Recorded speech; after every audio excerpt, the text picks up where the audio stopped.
business tonight. We want to have an organization that got this chili supper ready. Heather Overstreet has worked tirelessly getting this ready. And so, Heather, would you please come down?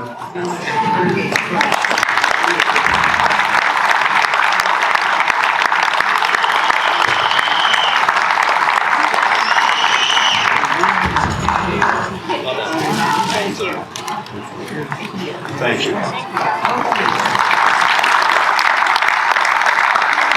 I'm going to ask Mr. Cody to say a prayer for us, please. Let's pray. Our Father in heaven, Lord, we thank you that we have this opportunity to gather this evening. We thank you for the reason that we are gathering this evening, and that is to honor you and also to honor those whom have gone before us, to share legacy. That's one of the virtues that you've established in your school. We thank you, Lord, for the joy. We thank you for the fellowship. We thank you, Lord, for the beauty that you allow us to see every single day, and especially in your school. We thank you for this time now, and asking, Lord, that you continue to share with us your treasures, that we have eyes to see them, ears to hear them, and hearts to understand them. And the abundance by which you've given all that we have is because you have given. You've given so graciously. And we thank you and just ask for your presence to be with us this evening in Jesus' name. Amen. Thank you, Mr. Cody. Welcome to the annual Trinity Academy Chili Supper. First of all, I want to say thank you to the Rushville Christian volunteers for preparing the meal. Also, Mr. Adams for organizing the help and cooking all the hot dogs and just doing about everything. He's our cook here on Thursdays besides being a teacher. So thank you, Mr. Adams.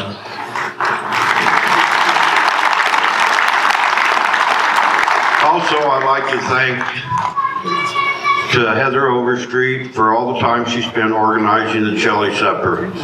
She had a committee who consisted of Mr. Murray, Claire Montine, Bobby Wright, and Katie Gruel, and myself.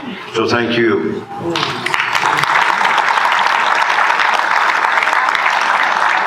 And the art teacher, I don't know if she's here tonight, Mrs. Dunsworth painted this picture for the front of the gym. We're going to put something up as you come in. I'd like to thank her.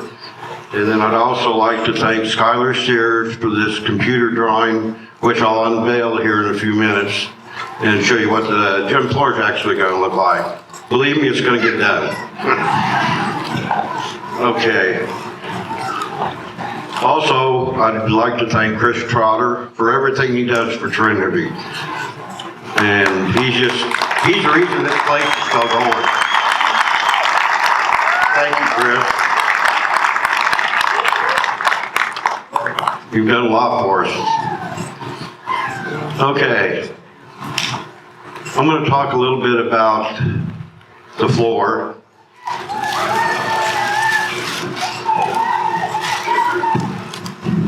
The floor itself is going to have Coach Coultas court painted here and over here. And then in the middle is going to be the new Trinity Academy emblem. So I've been in touch with them, and they haven't given me a date yet, but I promise you we are going to get it done. We are. So now I'll talk a little bit about Coach.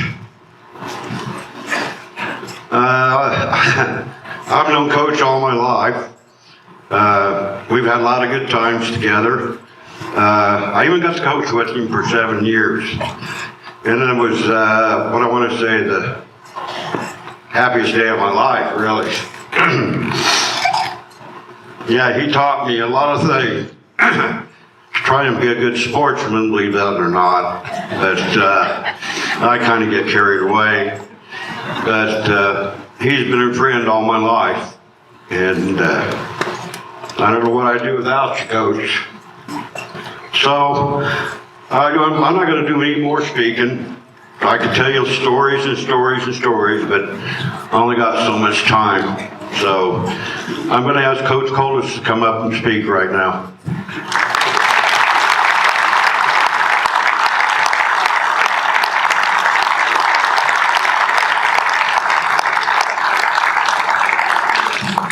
Thank you, Lord.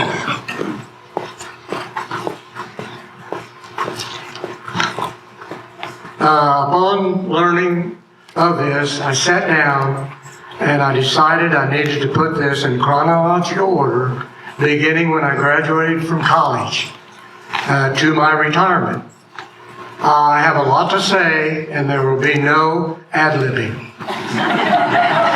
All well to the point, and read without adding the many stories that I could tell. And I'm sure the kids that are not kids now could tell stories about me. I hope this 15 to 20 minute resume will be informative. I'd like to thank my family, Diana, my wife, and above all, our daughter Melissa, who passed away in 2015. There's not a day that goes by that we don't think of her. Sure, and I'm sure she's in God's name. Hands, I'm sorry. Our other children are Jennifer and Scott, who both graduated from this school. Jennifer has 3 children. Kyle, who works at the Chicago Music Store. Jordan, a 9-year Army vet at Fort Hood, Texas. Natalie, who teaches at Astoria School. Kyle is not married. Jordan and Carrie, his wife, has a 2-year-old son, Elliot. And Natalie and Allie, her husband, have 3 children, Sophie, Nolan, and Ella. Scott, our son, lives in Wesley Chapel, Florida, and is a general manager of an athletic club on Harbor Island in Tampa. He and his wife, Dawn, have 2 boys, Austin and Blake, so Diane and I had 3 children, 5 grandchildren, and 4 great-grandchildren. At this time, I would also like to thank Chris Trotter, who bought this building to keep the memories alive, and now Trinity School, which started with a handful of students and now has surpassed the 100-student level.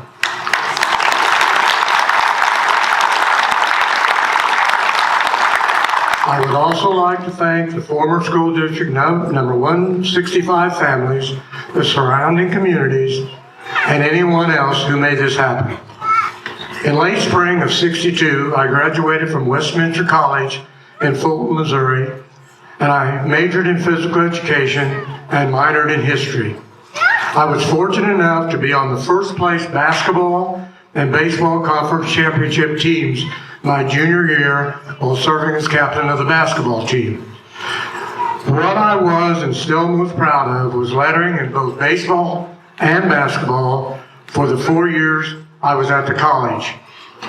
In the spring of '62, after graduation, Diane and I were married on August 4th, and I applied early to 3 schools.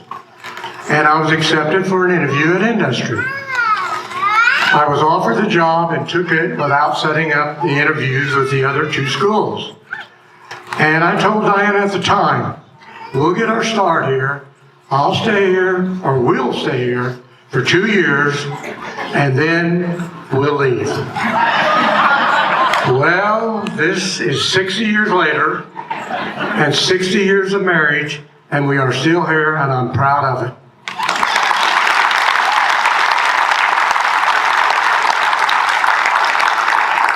Now, I was told when I first arrived here that my work was cut out coaching the junior high basketball team, which had a history of struggling, which I took as losing. This information is all I needed to get started.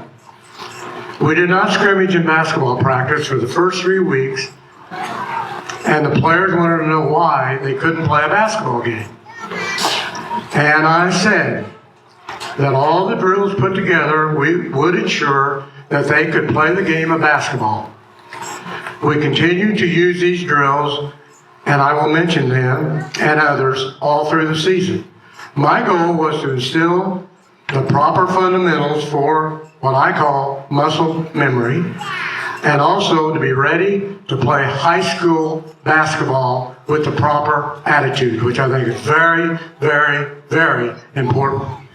All rebounding, dribbling, shooting, passing, offensive, defensive drills were divided in 5-minute segments. and we went one to the other without lag time, and we had over 25 of these particular drills. Some examples of these drills were shooting free throws, and I always taught them to the best of my ability, whether it was theirs or not, I don't know. But I always told them to line the seams properly, 3 dribbles, take a breath, and let it go. And I kept telling them that, and then I would walk up to them and they'd say, "Oh, I forgot." But anyway, some of the coaches are here. One coach from Astoria is here for sure, and he knows what you go through when you do things like this.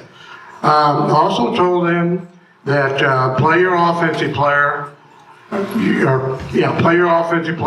a half step to the strong side dribble, and that is to force him to use the other hand, which I knew, especially in junior high, they couldn't do it.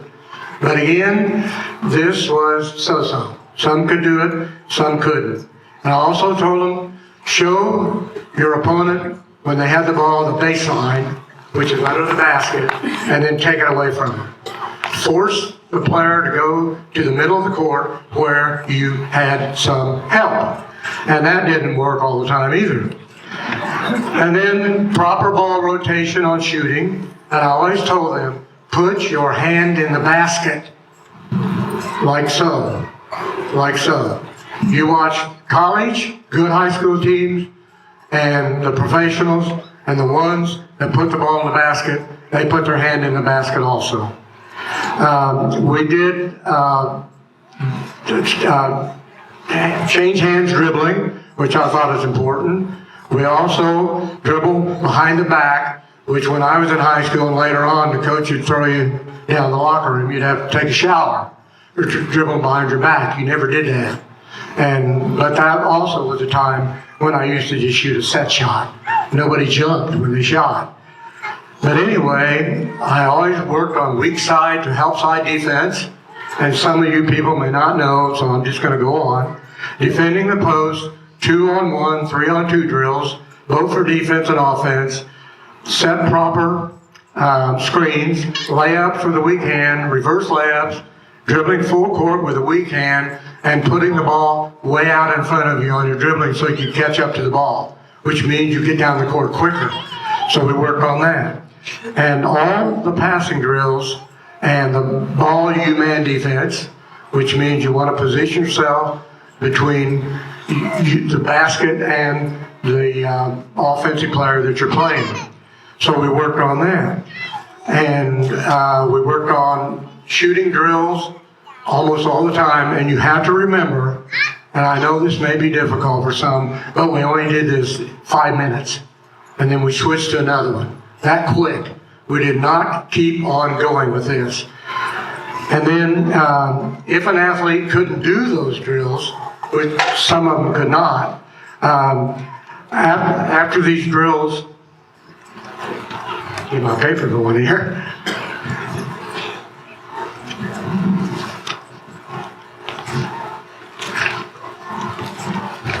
After these drills were done in preseason and during the season, the player would either learn them or come kind of close. And then it's kind of like monkey see, monkey do. And when they watch the good players do this, then they seem to basically catch on. And then another example of listening skills is I had told the players, if they get their second foul in the first half, they would have to rest. It happened that one of my better players picked up his second foul in the first half. And I said to him in the huddle, "You need to sit down. I think you're tired."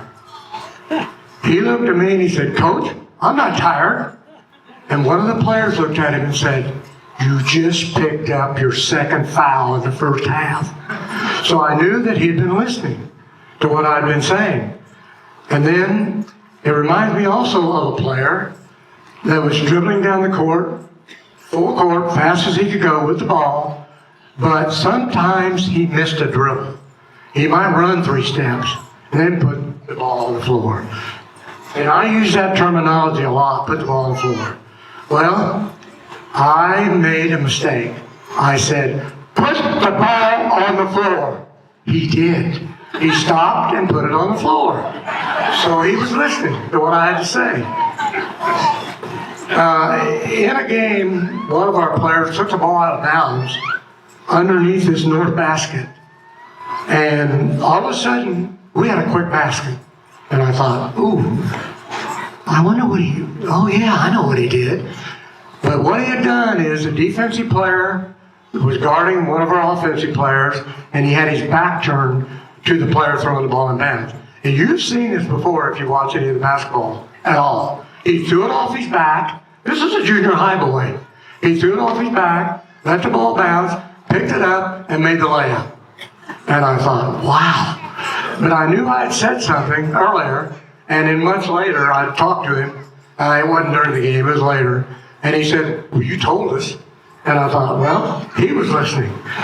So I am a believer in giving 100%, not 110. Nobody can give 110. It's impossible. And yet you have coaches and anybody else talking from stands or whatever saying, give 110%. 100% is all that's allowed. And I'm a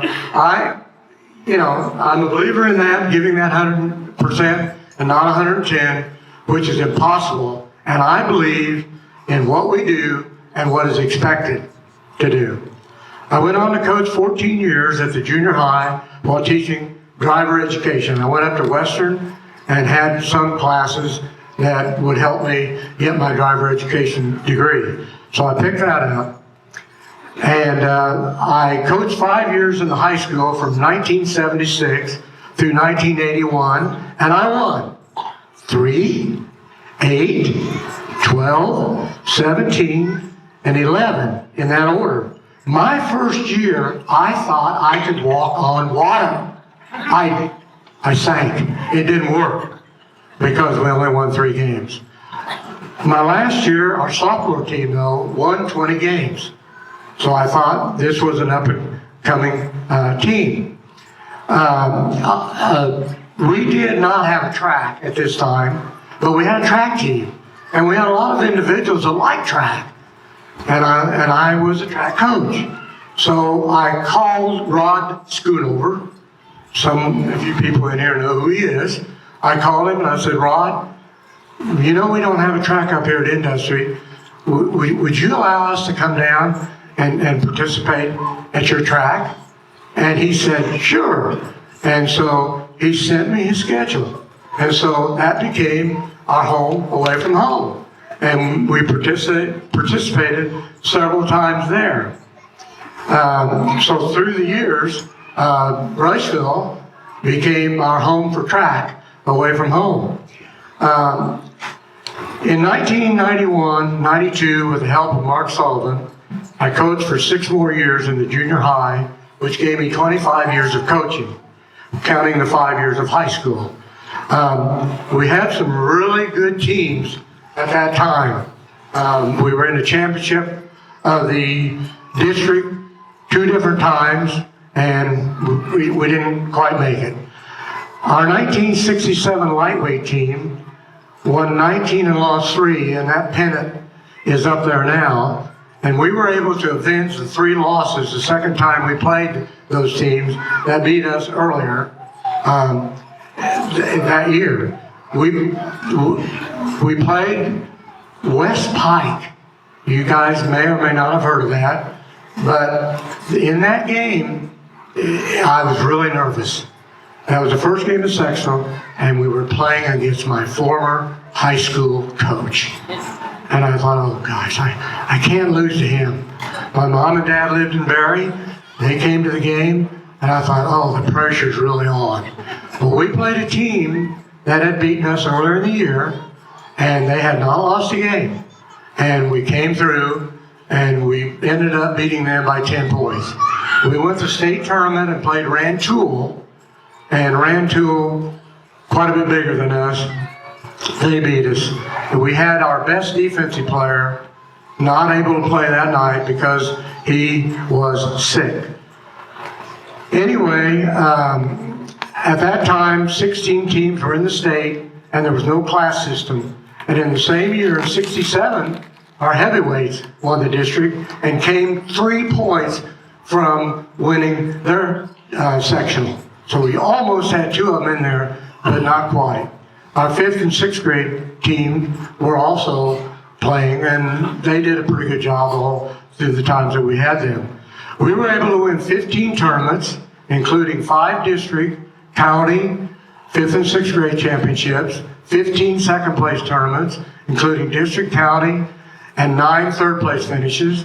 Our 5th and 6th grade teams won several trophies. This gave us a total of 39 in the 20-year history of my being here. So I felt good about that.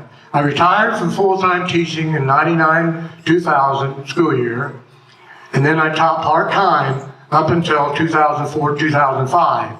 And then for the next 10 years, I drove the school bus with our industry kids from here down to Rushville Industrial High School. Now, after my first basketball season, I wanted so badly to do the scheduling. I was a 22 then, year-old pretty much kid at that time, and we only had a 9-game schedule. Well, we could play 12 plus a county tournament in the district. Talk about disciplinarian. Jesse Bartlett was his name. Some of you know Jesse. Anyway, he was a great disciplinarian. And I lived close to him my first few years in industry. And I saw him over in his yard cleaning fish. And I thought, oh, this might be a good time to talk to him. So I went over there and I said, oh, you caught quite a few fish. Where did you catch them? His answer was an emphatic, in a pond. So that took care of that. That scared me out. So finally I did get enough nerve, and I asked him if I could schedule the games. And he said, I wondered when you were going to bring that up. So that was pretty fortunate that he did go along with what I wanted to do. If you stay in a job long enough, there are memories of good things that happen to you. In 1974, the senior class, having had them for my first 12 years, dedicated the yearbook to me.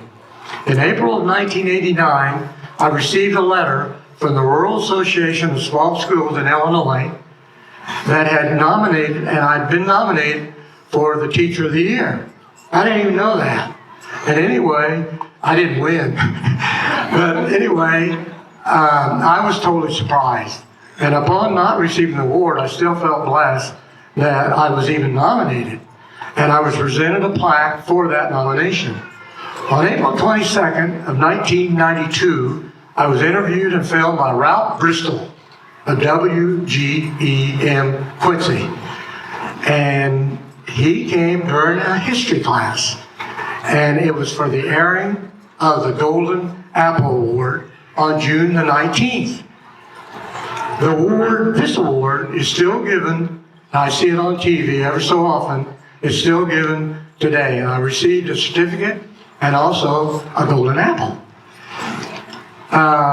In 1994, I was presented the Certificate of Honor Award by Industry School for acknowledgement of outstanding achievement in my role as a teacher. This award is at the top of the list. In May of 1998, this one warms my heart. And it reads, William Coultas, in honor and with deep appreciation, we recognize your many years of coaching the athletic programs at Industry Community School District number 165. It's from the students and staff of Industry High School. And in October of 2002, I received an Inspirational Award certificate from Western Illinois University. And in 2003, I was awarded the Walmart Teacher of the Year from McDonough County, and the school was given a $1,000 check. I also got an Industry School Board thank you and a congratulations salute. In 2003, I was fortunate to be named the Grand Marshal of the Pinhook Days. In May of 2015, I received a watch and a certificate for the over 30 years of bus driving from the Riceville Industry School District. The school building here has had some facelifting, but the interior is the same except the cracks in the hallway floors. Due to aging from 1956 to now, I roamed these halls and this gym for all but the first 6 years. So I can say that I was part of this for quite a while. The school was built in 56, and I started teaching here in 62, and I retired 53 years later. I want to thank Mark Sullivan for the timeless effort he has done on the exterior and interior of this building, the community for their work and dedication, administrative staff, and the dedicated teachers of Trinity School to make this work. And above all, God, who has stood by us all. I completed my 53 years of being an educator, coach, bus driver, and custodian, all at the same school, and I'm proud of it. I want to mention that my wife Diana did half the custodial work, but I got the check. But she now owns the IMRF check. That's a retirement check. She gets it. And I'm glad she does. Our job was to clean the grade school after school, and I cleaned the rooms and waxed the floors during the summer, like Mark does now. I have to tell one story. About 3 summers ago, Mark was working in the gym. I didn't know it, but I came through the building, and I walked in the gym, and he was in here. And I thought, oh, I saw the ball, the basketball, laying on the floor. And I went to the foul line. I dribbled 3 times. I took a breath and let it fly. What a surprise. The ball went 2/3 of the way there. Remember what I told my players about foul shooting? My career was officially over, and I never would have dreamed it. But never would I have dreamed that this moment in my life has come to such an event and this dedication. Thanks to everyone for this memorable lifetime, and I don't care if I ever make another free throw. I started this address with a 3-letter word, wow, and I'm ending it with 3 words, I am overwhelmed. Thank you, and God bless.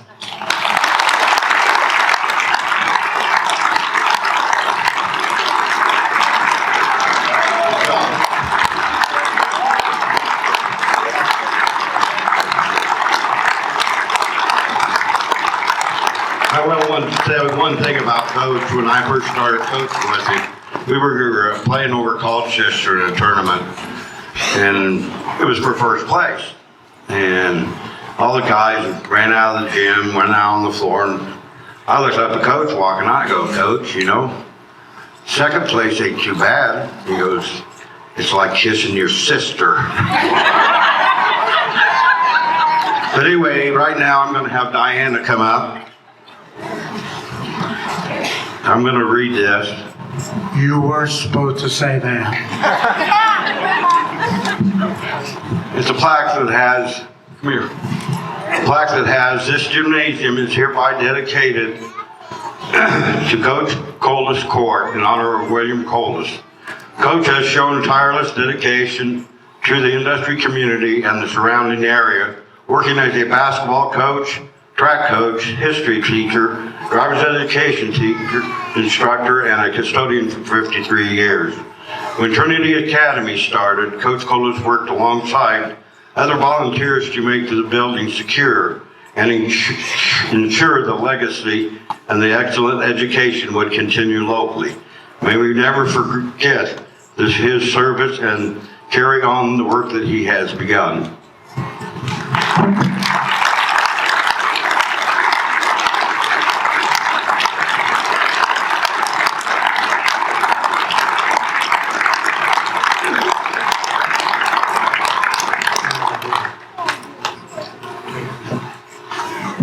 this plaque's going to be put up outside the gym for when you walk into, so it'll always be there in memory, Coach, from here until ever. So thank you very much for all your attention. Please feel free to roam around, look at all the stuff. Thank you very much.